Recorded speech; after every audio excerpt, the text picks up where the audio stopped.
Good evening, visitors. Welcome to the Australian War Memorial's last post ceremony. My name is Nicola Donnelly, and joining us today from the Royal Australian Navy is Warrant Officer Stuart Strachan. We warmly welcome the family of Major George Holbrook Patterson, whose story will be told shortly.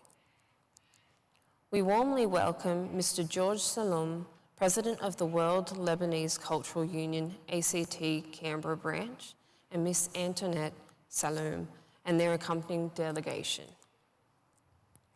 We welcome the veterans who have served, those that are still serving, and the families that love and support them. The live stream of this ceremony is made possible by the Returned and Services League of Australia and the RSL and Services Clubs Association. We welcome members who are watching the ceremony across Australia. During this evening's ceremony, wreaths will be laid at the base of the Pool of Reflection by family and visitors to the memorial. If you are able, please stand in joining singing the national anthem.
The Australian War Memorial was the vision of Charles Bean, Australia's First World War official historian. Bean landed with the Australian troops on Gallipoli and stayed with them at the front through to the end of the war. The idea of this national memorial and museum came to him at Pozières, France, in the depths of the bloody fighting of 1916. Bean's idea was that this would be a place where families and friends could mourn loved ones buried in faraway places. It would also be a place that could help all Australians understand what these men and women had endured and what they had done for us. Bean's vision, to which we remain true, is best expressed as inscribed in the entrance to the memorial's galleries. Here is their spirit, in the heart of the land they loved, and here we guard the record which they themselves made. Tonight, we'll read the story behind just one of those on the Roll of Honour, which lists the names of more than 103,000 men and women who have given their lives for us in war and on operations for more than a century. But first, we present a lament. Flowers of the Forest. Wreaths of floral tributes will now be laid at the base of the Pool of Reflection.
Today, we remember and pay tribute to Major George Holbrook Patterson.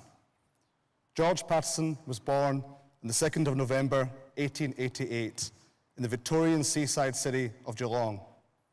He was the elder of 2 children, born to Samuel and Teresa Patterson, with his sister Ruth, born in 1890. The family remained living in Geelong throughout George's childhood. He attended Geelong Grammar School, where his father was the headmaster of the junior school. George excelled at school and was a senior prefect, active sportsman, editor of the school magazine, and acting lieutenant in the school cadet corps in his final year. George completed his schooling with first-class honours in 1906, having won 19 academic prizes throughout his time at Geelong Grammar School. George turned down a scholarship to Trinity College in order to accept a commission into the Royal Australian Garrison Artillery. His father died 2 years later in 1908, and George moved to the Oaks in South Yarra with his mother. He was given the rank of captain in the Royal Australian Garrison Artillery and was placed in command of the garrison in Tasmania. George enlisted in the Australian Imperial Force on the 1st of April, 1916. He was allotted to the 3rd Australian Divisional Artillery with the rank of captain.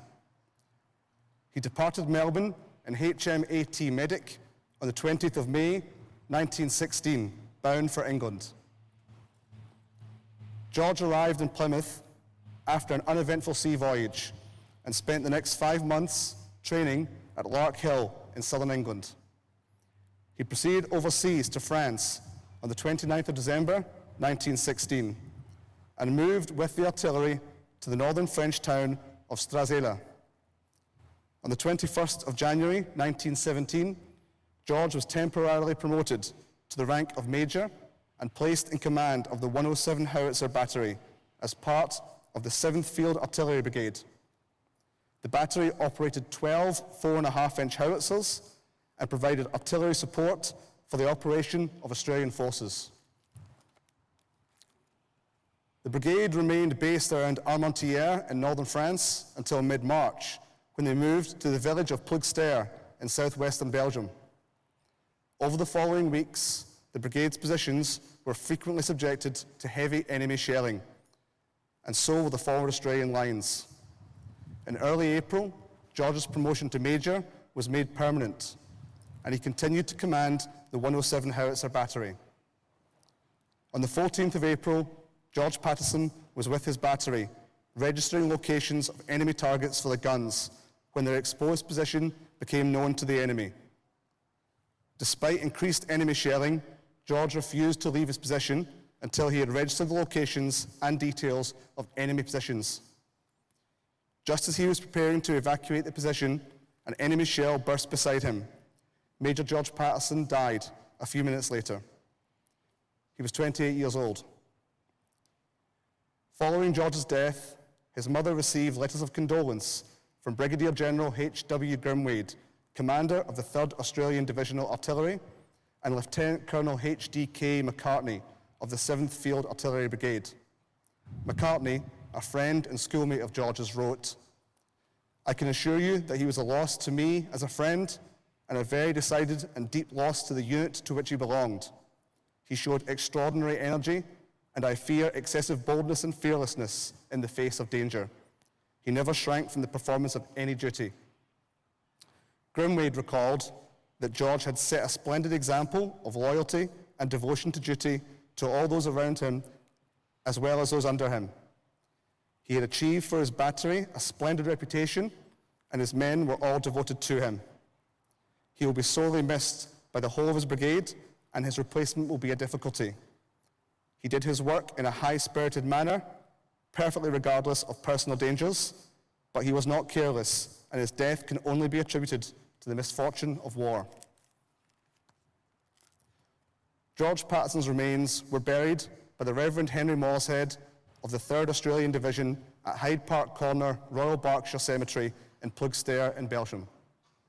His name is also listed on the Roll of Honour to my right amongst almost 62,000 Australians who died while serving in the First World War. His photograph is displayed today by the Pool of Reflection. This is but one of many stories of service and sacrifice told here at the Australian War Memorial. We now remember Major George Holbrook Patterson, who gave his life for us, for our freedoms, and in the hope of a better world.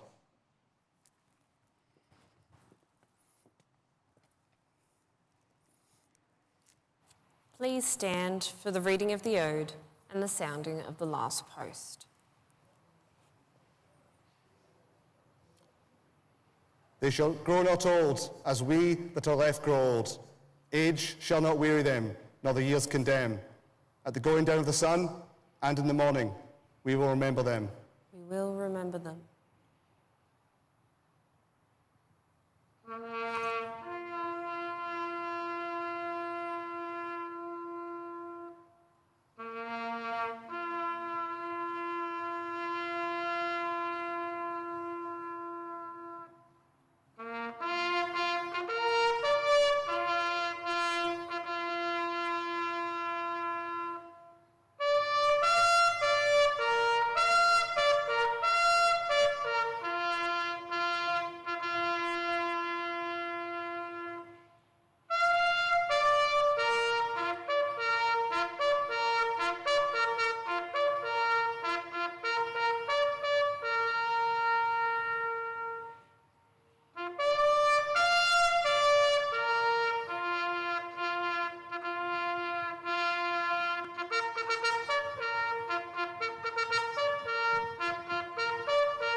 Lest we forget.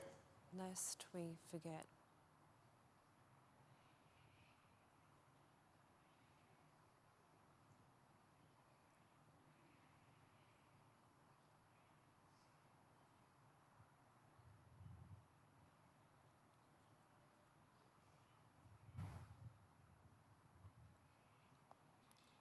We leave you this evening with the words of the memorial's founder, Charles Bean. Many a man lying out there at Pozieres or in the low scrub at Gallipoli, with his poor, tired senses barely working through the fever of his brain, has thought in his last moments, well, it's over, but in Australia, they will be proud of this. Ladies and gentlemen, girls and boys, that concludes the last post ceremony. On behalf of the director, staff and volunteers, thank you for visiting the Australian War Memorial today and for your continued support during the memorial's development project. We wish you all a very pleasant evening. Thank you.